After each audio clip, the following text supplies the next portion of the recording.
Mike the Truth Jackson, back with another edition of Fighters Talk. And today we're here at the Space City Collective. Is a great like a sneaker store. Shout out to my guy Christian Guzman for just being a staple in the community now, because apparently the sneaker culture is big. But more importantly, I'm joined by today a good friend of mine, Adrian Yanez. Man, I've been to all of your fights. Outside of the UFC, I've been to every one of your fights, and it's been cool to see the evolution, of yourself, not only as a fighter but as a person as well. You had an incredible journey, my guy. And I know you have a major fight coming up right now, probably the biggest, you would say, Oh, absolutely. Your career, correct? Oh, absolutely. Nice, yeah, man. Tell us about this experience that you're on right now, this ride, because it seems like I see the fans, man, and they know who you are. Yeah. So what's that like for you? Man, honestly, like to just see like where I started from the very beginning. Like I always take a look back and always try to just reflect on things. I always look back to whenever I first walked out, like to my first ever MMA fight, and like just to see where I started to where I'm at now. Like it's been the biggest blessing I can see. It's like because back at first, man, it was so hard to sell tickets. Like, because if you're the hometown fighter, you have to do that. You have to go out there, Right. push yourself, try to market yourself to your hometown, and now it's on a bigger scale. But now it's like, man, like I don't have to go out there and like try to push myself, because man, now it's just more like it's there for everybody to see. They're investing in you, and like in these last couple of fights, I've just been telling my story out, and people have been gravitating towards me. And then also on top of that, like my hometown, like I love my hometown, and everybody from the home city loves it. And like, and the people that have stuck with me from the beginning are now like getting to enjoy the experience as I go on, because it's, man, they've been a part of it since the beginning. Man, from my first, like I could probably name every single person from my first MMA fight to now who's stuck with me, like from that very first MMA fight. And honestly, it's been the biggest blessing, because man, like it almost gets me kind of emotional, because man, like they were there the whole entire time. They didn't budge. They didn't budge. They always stayed true and always believed in me, and that makes me feel so fucking amazing. Yeah, I would say, like, what does that feel like? Because we see fighters again from like you mentioned earlier, at the local level. Selling tickets is a must. Especially when you're in your hometown. But to again, you've had a plethora of fights here in the city, so and every time you fight, you have all of these people that show up. Yeah. What do you think it is why do these people support you so much, and why do they show up? Man, In droves, by the way. Like this isn't like some like 5 or 10 people. Like this is tens and hundreds of people at times. oh yeah, it's honestly, yeah, I think the biggest thing is that every single time I've fought, I've never made it a boring fight. I've always come to fight. I've never sold somebody a wolf ticket, as you can say. Like every single time I'd go out there, I'd try to knock the guy's head off, and I've always had great competition in front of me. And like anytime it was like a really good fight, man, it only made me better, and it only was able to help me showcase my skills and everything. And then on top of that, man, I never blew anybody off. I never, like, after the fights, man, I would want to watch the fights, but every single time I'd sit there and take every picture with everybody, and Right. I would make sure I gave everybody their time of day, and people really loved that. And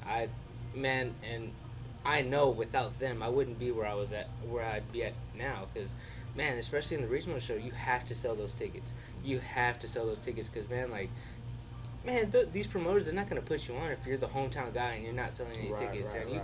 So it's a big part, and man, like, it's the biggest thank you that they show up for you, because they don't have to. And the fact that they kept showing up for me, like, I have to go out there and perform for them. And every single time I go out there, it's almost an extension of me saying thank you. I get to perform for you. And now that I'm in the UFC, like, it's more of like the biggest thank you. Like, man, y'all helped get me here, and this is the biggest blessing, man. And I take my time out every single time just so I can, like, show them love, show them respect that they deserve. And like, I just feel that people see that and they resonate with that, and they love it. I told people like, years ago when I was really getting into the sport, I would tell people, it's like, yo, if no one wants to see you fight, right? None of that shit in the gym, man. You can be the best. I told people, this is mine now. I was like, yo, you can be Anderson Silva in the gym. But if no one comes to see you fight, none of that matters, because no promoter outside of like an out of town guy who reaches out, hey, we got it. In the times they're bringing that guy in to lose, or they're bringing it maybe not to lose, but they're bringing you in to fight their guy, who typically is going to be like a killer anyway, and it's kind of like a toss up. Whatever happens, happens. But again, if no one wants to see you fight, none of that shit matters. So for you, you have it where you have the ability to bring people out.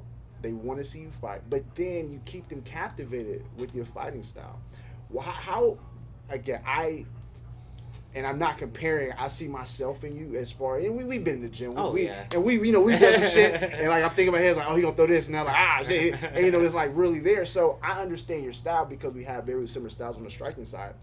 But what you're going out there, obviously your objective is to knock people out. But what is it about your style that separates it from other strikers who, again, they're going out there to knock him out too, but no one is talking about them the way they're talking about you?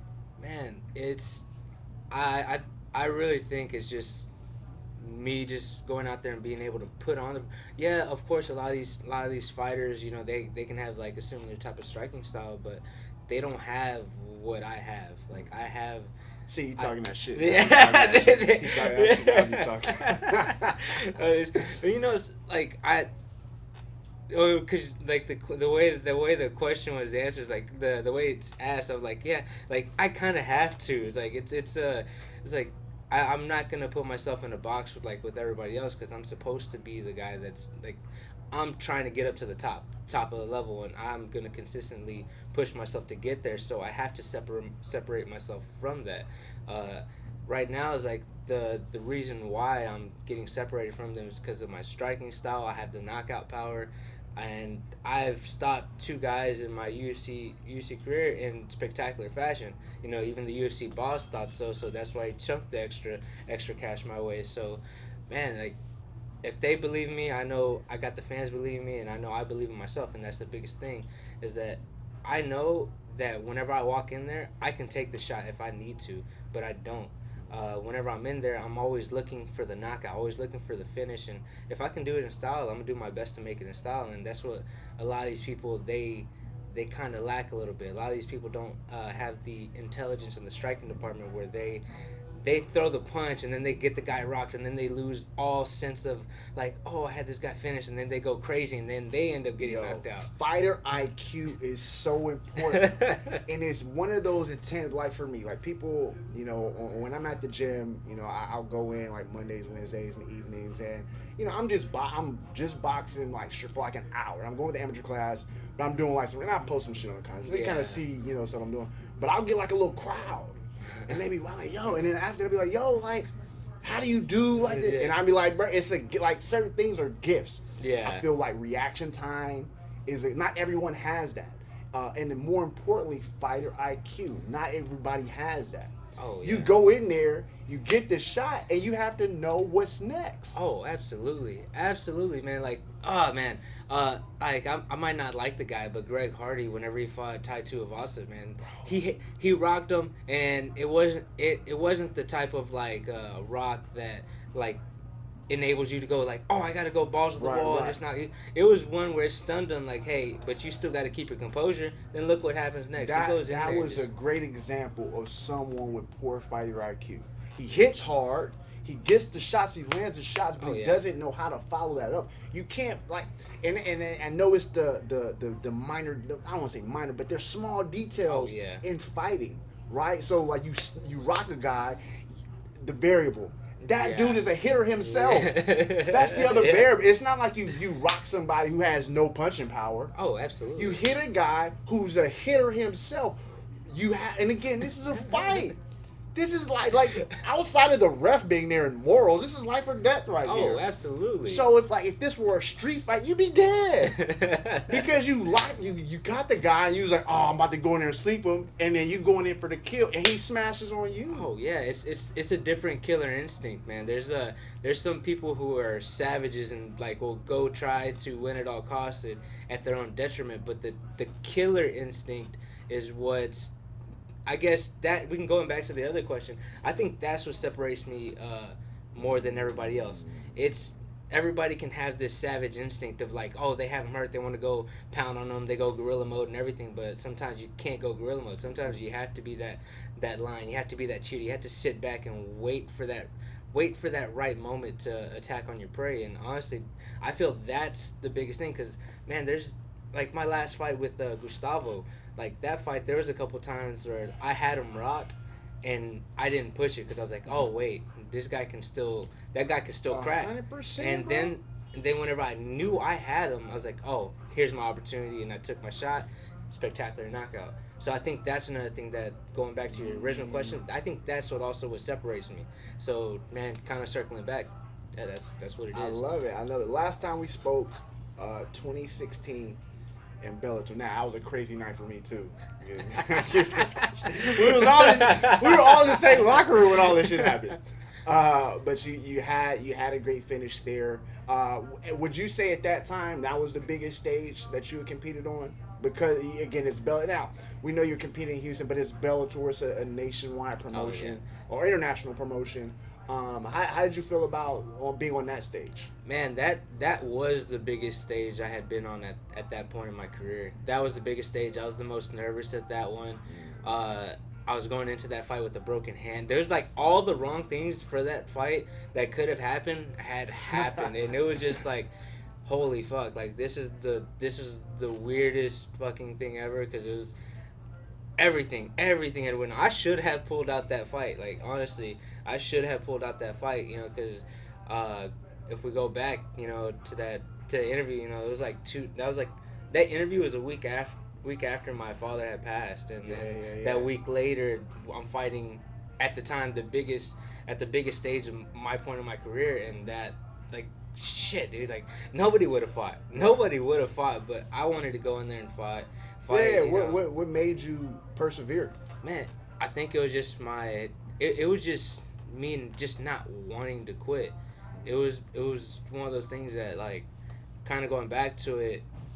My dad was one of those guys that said like if it makes you happy, you go after it. Mm-hmm. And at the time, I needed something to make me happy. I needed to go in there and do something that was going towards my dreams to help me keep me happy. Because man, like that was a really hard time for me, and getting into that cage was harder than I thought because it's making that walk to the cage for me has always been. For a lot of fighters, it's different, but for me, it's always been easy because it's like something I want to do. It's like a dream of mine to step in the cage, and dream of mine to step at the biggest of the stages, like in the UFC and at the time Bellator. But that was the hardest time I had making that walk because like the guy that was always in my corner wasn't there. So I know for me, I just needed to go in there and try to find like my happiness, and that fight was very weird for me too because it was like a short notice replacement, tough guy in Ryan Hollis, and just like a broken hand walking into that fight. I remember looking at the medical doctor, and the medical doctor said, "Hey, have you ever broke your hand?" I was like, "Not that I know of," and they're like, "All right, well, I guess you're cleared." And I just remember walking in there, I was like, "Oh man, this hand don't feel right." I remember throwing a hammer fist during that fight because Saul called for it. He's like, hammer fist. I threw it, and I was like, they ain't happening again. They ain't happening again. But honestly, like at that point, man, it taught a lot about myself because I just knew that I just wasn't gonna quit, even with all the adversity that I was facing during that fight and all the mental stress that I had on that. Like, I knew that that was going to be one thing that I always wanted to do. Bellator didn't make it any better, but now that I'm in the UFC, man, that it makes it all worthwhile, and it makes it a great story because, man, one day I'll be able to tell my kid that I'd be like, look, you like no matter what's going on in the world, whatever's going on with you, man, you can find your place of happiness and keep on pushing and keep on thriving. And if you can find that inner thing that helps you keep going, man, like that that that will help you out a lot in life. And looking back, like I can always look back at those moments and be like, man, if I got through this, I can get through a lot of things. For sure, for sure. Obviously, that would we would say that would be a pivotal moment in your career, the Bellator stage. Something that you're going to take from that, you're going to learn from that. But another that I wanted to ask you about is, you had a couple of losses to top tier. These guys now outside of the Levi, the other two guys are in the UFC now, Oh, yeah. competing at the highest level.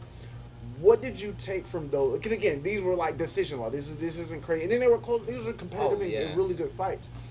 What did you take from those to help you grow as a fighter? So I know for myself in the Domingo fight, it was a lot of. I felt like it was more technical stuff. Like the shots that he was throwing, like the double legs, the singles, like he was chain wrestling a lot, and I didn't. At the time we drilled a lot of wrestling, and what I didn't expect from him, it was a shot and then hitting a reshot. That to me was like, okay, it's like I defended the first one, because usually every single time I've defended a takedown, most people don't go for the reshot. Right. And Domingo was one of those guys that he did. He was like, oh no, I'm gonna wrestle this guy. Yeah. I'm gonna wrestle this guy. And then whenever he did, I was like that. In my head, I was like, man, I'm defending the first one, but then he's getting the second one. I was like, damn. So that's where it caught me off guard. But that you have to think about that. Like that's an important part of the game. Yes. Right. Even if that's all you took from that fight, that in itself is so important, because you have to understand you're gonna face some high level wrestlers, and they're gonna have no striking. They probably even have like shitty jiu-jitsu. Oh yeah. But their shots is it, and they're gonna shoot, and they're gonna shoot, and they're gonna shoot. And that leads in right into my next fight. So I made all those adjustments, and going into another high level wrestler in Miles Johns, man, I stuffed a lot of his takedowns. I was able to go in there and like go from Domingo, who's not known for like the wrestling background.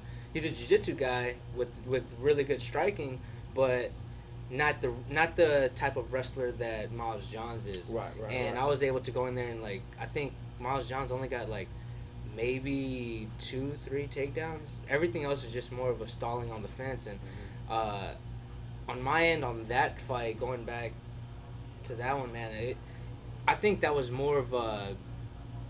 I can go back, like I didn't get off the fence as much, and I didn't push the pace how I should have. Like it was more of a mental lapse on my end. Okay.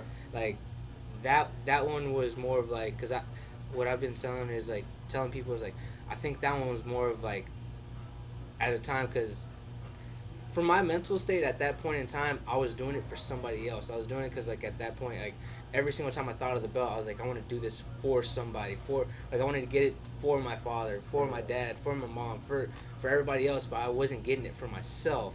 And that's important. Yeah, and that's the biggest thing. Like I kind of relied heavily on that. So whenever I got in the cage, like once I got to certain spots, I was kind of like, man, like mentally, where am I at? And then I was in the backstage after that loss, looking at Saul, and I was just like, I should be fucking exhausted. I should be exhausted. I should be like hurling over, like throwing up from exhaustion. Man, that's where I should be.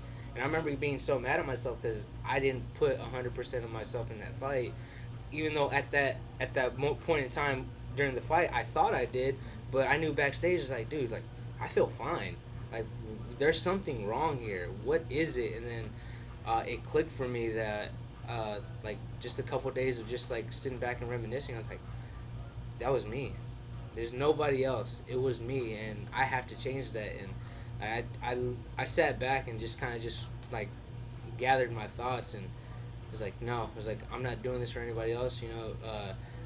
It's as selfish as it sounds. I didn't want to do it for my dad. I didn't want to do it for my mom. I didn't want to do it for my family. I had to do it for myself. 100%. And 100%. And a lot of times, like all this has been for myself, and I know like kind of to correlate it back, like going back to doing it for them. They just want to see me happy, and as long as I'm happy and I'm making myself happy, I know that they're happy with whatever I'm doing. So if I gave up fighting today and did something else, I know they would be happy if I was following my dream, if it wasn't fighting. But since it's fighting, I'm doing my best for what I believe for what I believe is for me, and I believe fighting is for me, and if I'm making them proud in that sense of me following my dreams and doing that, then that's a bigger blessing. But also at the end of the day, still, as selfish as it sounds, man, I'm still doing it for myself. Well, it's not, but that's the thing, being selfish is so subjective here, because again, you're like, this isn't like, I'm not going out here being an accountant. Go out here and be a fucking fighter, bro. You know what I'm saying? And so like, the consequences in these things, man, are so dire. That's why I look at fighting the way I look at it. Like, people want to sit here and comment about, none of that shit matters to me, because I'm the one that's in there standing across from a guy who's really trying, whether they can do it or not. People talk about the pump, whether he can do it or not. That was still his objective. Oh yeah. You know what I'm saying? And so for people to sit here and demean, like, I'm just like, bro, like, that shit, none of that matters. How, and you just mentioned it, I want to know how important and how integral is Saul to you as not only as a fighter, but as a person, because he's been there through all of these things. He's been there to see the growth. He's in the corner. He's in the gym with you. How important is he to you? Man, he's super important, man. Honestly, when we first walked into his gym, man, like we like Saul can tell you this story because he remembers it exactly. I remember exactly. Like, my brother remembers it exactly. We were there. We were watching. We walked into Metro Fight Club, and he let us watch one of his privates, and I remember just being mesmerized by all the pictures there. And my dad didn't even look at the pictures. He was looking at how he was teaching the private, and before we even did a class, we knew we were gonna stay there. And man, like it just came together. And Saul's been one of those guys that, for me, he's always had my best interest in his mind every single time. He's never led me wrong, and that's hard to find, because there's a lot of people that would go out there and try to take advantage and everything. And man, like, and one thing my dad has always taught me is, man, if they treat you good, you treat them better. So I'm doing my best on my end. Coach Saul has helped get me here, because if it wasn't for him, I wouldn't be in this position I am today, because I needed a coach like him. And a little bit later, with my dad passing away, I did need a positive male role model, and Saul is that guy. He's definitely that guy. He's definitely that guy. Yeah, so to me, like, it just kind of all just happened. Like, it just, all the stars just kind of lined up perfectly, and I have a great coach, a great, a positive male role model. Even if he's not trying to be, even if he wasn't trying to be, he fit all those roles perfectly. And anytime I needed to talk to somebody, man, like, I knew I could always call a coach. And if it wasn't for him, I probably, wouldn't have been back in the gym after everything. He just told me, just like, hey, just keep coming back. You don't have to worry about a fight. You don't have to worry about anything. Just keep coming back. He kept me busy, and honestly, it was helped me like stay. He put me as a coach and hired me on, and I was coaching like at the time, and was helping me, like, paying me and everything. So he's been my boss, he's been my coach, he's been a life advisor, he's been a lot of things for me. That's dope. He put on so many caps, and honestly, like, me being in the UFC, I want to make sure that he can retire off of me. And that's another goal, man. Like, I got so many goals. I'm gonna retire my mom, and then if I'm able to retire Saul, that's what I'm gonna do. I'm trying to retire a lot of people, man. I love it. We talk about the gym environment. You had some big moments in both Fury and LFA that gets you to the Contender Series. In that time, though, you got two other teammates who are also competing on the Contender Series, trying to get into the UFC themselves. What is that like? Because again, this isn't just like you or somebody. Like, it's you got your guys in there. What is that like? Trying to vying for like the top promotion with your guys. Man, honestly, like, there was a sense of competitiveness in, like, before. I always wonder about that with you guys. There was always a sense of competitiveness before, cause, man, I remember Jacob walking in with his contract, signing at Metro. He walked in, he was kind of flaunting it around a little bit, like, that's Jacob. That's Jacob. Flaunting it around and everything. I just remember just looking at him, I was like, man, I'm being happy, but what he was doing, he was just like, man, you know what? Whenever I'm gonna get my contract before, I'm gonna get mine before years and everything like that. But it's cool, man, because like just with like not even just that, but like the levels that you gain just from being around the guys that are all training for the same purpose that you're training for. Like, man, it just the level raises. And man, like, I got a great training partner in Leomano Martinez, got a great training partner in Jacob Silva, and us at the time going towards the contenders. Man, we were like dedicated. We're like our minds and hearts were set on those days, coming out victorious, and I was able to kick it off and get the first contract. And I don't want to talk about it, but unfortunately my Jacob, having like the rough start, Leomana having the rough start, but man, again, that didn't waver them. Like, they still had the same mindset and still coming back, and that's also important to have, because you can learn from them as well. Like not just like from the winnings and everything, but you can see how they handle it. And then whenever, like, if you're going through a little bit, like these other up and comers like Cameron Smotherman and all that stuff, that's my guy. They can, dude. Like, man, he can learn from them. So it's never a moment where you're never not gonna learn. Right. So, because look at Leo now, man. Leo just starched these last two guys that he's fought, and both of them are legit fighters. Mm-hmm. Both of them are legit fighters. Man, Jose Johnson, that nobody wanted to fight that guy. Nobody wanted to fight that guy. And Leomana, whenever Jose Johnson's like, man, I'll fight him.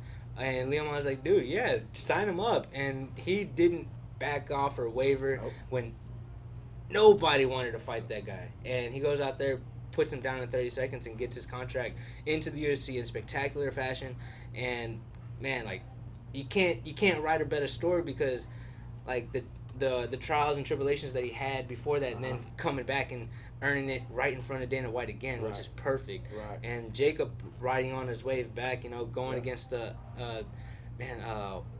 Robinson. Last fight. Yeah, man, that guy was tough, and Jacob was able to get the submission, which, I didn't think it was gonna be a submission, but I'm glad it was. Yeah, but man, just having those guys around, and just seeing, like, you got the young and hungry guy Cameron, you got Leo who's right there with me, and then I got Jacob who's working his way back into his positions, and just like building up off each other. I think that's the best thing too, because man, just that environment, like, we're always trying to get better.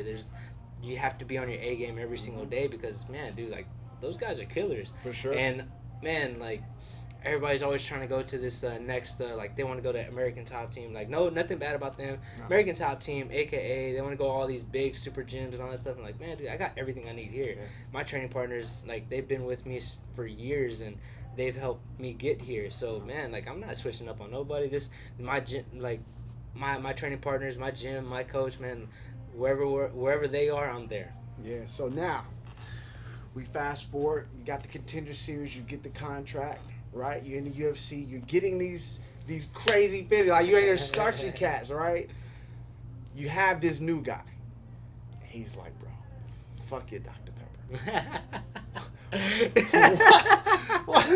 Oh man, what is that about? Like, you gotta tell me, like, is it more about the Dr. Pepper? Is it Reese's, right? His name? Yeah, Reese's. First of all, I love them both. Yeah. Now, if I had to pick though, I'm definitely going with Dr. Pepper. I'm a Dr. Pepper forever, right? Yeah. But how did this even? Was this more the fight or more the shtick with the soda and candy? Man, honestly, man, I had to give it up and say MMA Twitter did its thing on this one. Like, I remember right after that fight with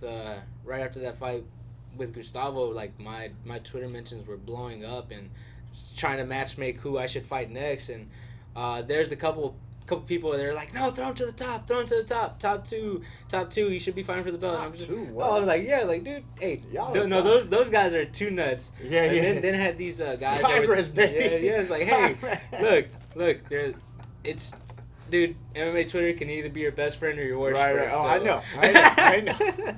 But they started throwing some really good matchups, and they were putting me against Randy Costa, and pretty much I was just looking, keeping tabs on everybody, and I remember seeing his name pop up a couple times, and I was like, okay, cool. And then somebody, I guess he was going back and forth with the fan, and the fan was like, man, shut up. You know you're scared to fight him. And he was like, no. It's like, I might like the dude, I might respect him, but I'll fight him. I remember seeing that and just being like, I like that attitude. Like, Yeah, I yeah. like him, I respect him. Yeah. But, Yeah, man, I we mean, can go out there and fight. I was telling somebody recently, it's like, as far as fighting wise, I perform better when there's like I remember fighting Craig Gardner back in the day. We fought like this movie. He was like one of the best. He was at MMA. He was like the top amateur welterweight at the time, but we were doing like a kickboxing match. But we were cool. And I had one of my best performances because there was that, for me at least, when you don't know the person, when there's like a little bit of heat or animosity, like that shit kind of gets to you. When we kind of like cool, hey, like that takes it away. And that one aspect of fighting that isn't there, and so you can go out and you can perform a little better. Oh yeah. But you did get that. You felt the vibes with my guy here. Where did the Dr. Pepper Reese's thing come about? Man, the Dr. Pepper vibe came off whenever I was right after a fight, right after the UFC fights, man. The first time I had like my UFC debut, went and I looked all around. They didn't have Dr. Pepper, which really irritated me. And man, I have a similar story. Yeah, I was so mad. Oh man, I'm telling you, I was going nuts because I was like on the ride back to the hotel. I'm just like, man, I don't have my Dr. Pepper. And this last time around, I wish I knew her name because I want to give her like all the props in the world. She searched the whole entire Apex to get me one. That's dope. And she popped up right after one of the interviews and was like, I found it. I was like, don't tell me how, but I found it and gave it to me. I was like, man, thank you so much. And then on the ride back to the hotel, Jacob was like, man, take a picture with it. Jacob was like, it's like, nah, man, I just want my Dr. Pepper in peace. And I just wanted, and he's like, nah, take a picture with it. I took a picture with it, and Jacob was the one that posted it, and then everybody saw that and just took it and ran with it, started photoshopping me and stuff, and I'm like, and this was within like 30 minutes to an hour of like after the fight. And just seeing all like the stuff that people were doing, like they had me photoshopped on a Dr. Pepper logo. People were trying to get me verified on Twitter and also give me a sponsorship. I was like, all within an hour, and I'm just like, dude, this is nuts. And then after that whole Randy situation, I think he was on the he was on the Schmo. The Schmo interviewed him, and he said he wanted that kid with the Dr. Pepper, and I was like, what is he like? He was like. And then everybody's like, Reese's. Like, well, fuck Reese's. Yeah. Talking shit about my Dr. Pepper. Let's go. Man, I was like, man, fuck your Reese's, man. Man, I'll go down in a deep dive. Dude, it's just chocolate and peanut butter. Not even at the best at that, man. They got the worst, man. You literally go to HEB, get yourself some better quality peanut butter and chocolate, make your own, man. Or you can even get it in like the little Hershey's pack, the good dark chocolate and the good peanut butter, and just dip it and eat it, man. All this manufactured stuff, bro. He's over here calling it barbecue water, and I'm just like, he's calling Dr. Pepper barbecue water, and I'm just like, dude, that there to me, man, you should have said that. We definitely look. Not that we need it anymore. Like I'm pulling for my guy, but I'm definitely pulling for my guy now. Outside of that, this is going to be a competitive and tough fight for you. Not to say how you see it go, because we know you're looking for the knockout, but the fight in itself, where do you feel this is going to put you with the win? Oh man, with the win, I believe it's gonna put me in the top 25. I haven't took a look at the rankings as of late, but I just know that it's gonna put me up there because I have 2 wins. My first UFC win, short notice replacement. I really don't give myself. I give myself props on it, but also not so much short notice replacement. And I did get him. I did do what I have to do against a short notice replacement guy, throw him out in the first round. Mm-hmm. And the second fight, against Gustavo Lopez, he fought Marab on 6 days' notice, went 3 rounds with him. So that kind of gives me a little bit of a boost that I went out there, outclassed him, and finished him. So that should put me up there. Mm-hmm. But with the win over Randy Costa, he's coming off of 2 performance wins, 2 performance bonus wins. And if I go out there and I get my own performance bonus win over him, it should put me in the top 25, closer to the top 15. And then after that, it's just kind of see where I'm at. Because honestly, like as of right now, I'm just trying to get a good fight in front of me. a good fight that'll put me in the top 15 after this fight. So I got you. I know where I need to be, and I know where I want to be, and they're both matching up very, very, very closely. Yeah. Well, man, I'm excited. Was this UFC Vegas 32? I believe Or so. whatever. Yeah. We just had 31. It doesn't matter. This is it, man. Shout out to my guy Adrian Yanez. You about to get it in. Oh, man, We thank shooting you. this for Dr. Pepper, baby. You know I love Reese's too, but I'm Dr. Pepper all day.